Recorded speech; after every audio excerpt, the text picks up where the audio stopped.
The winner of this one will take on top-seeded St. Mary's in the sectional final. Into the bottom of the third is Macy Casto wallops one out to straightaway center. That ball clears the scoreboard as Casto puts the Devilettes up 1-0. That seemed to ignite Ravenswood as Josie Caldwell grounds a hot shot to short. Lena Whited scores on the throwing error, 2-0 now. Still no outs in the third. Maddie Slater launches a fly ball to the fence. Ball is caught, but Anna Casto tags and scores to pad the lead.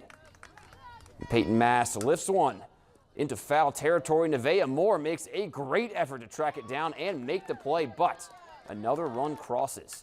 4-0 now as Emily Andrade smacks one into the outfield. That finds some grass and scores Montana Slater. Andrade with the RBI single. Now here's Casto getting it done on the mound. She punches out Kirsten Kirby to end the fourth. Casto struck out all 15 batters she faced today, making her 8 career strikeouts shy of 900. Ravenswood gets the win 13-0. They'll travel to St. Mary's tomorrow for the sectional final.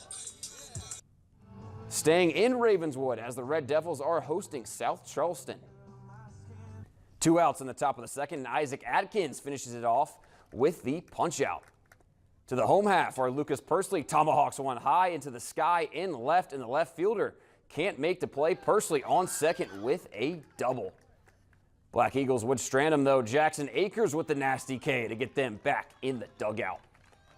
In top 3 now, Tanner Atkins somehow gets this bunt down, and it gets past Atkins, the pitcher, allowing Jordan Terry to slide into home. Game is tied.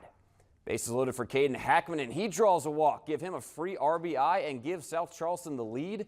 They go on to get the win in this one, 8-1. In high school tennis, both the Williamstown boys and girls teams took home regional championships today. The girls took down Trinity 4-0 in Region 2, and the boys took down Moorfield 4-1 in Region 1. Both teams advanced to states, which will be held at the Charleston Catholic Courts for Class AA-A. State tournament is scheduled for May 14th through May the 17th.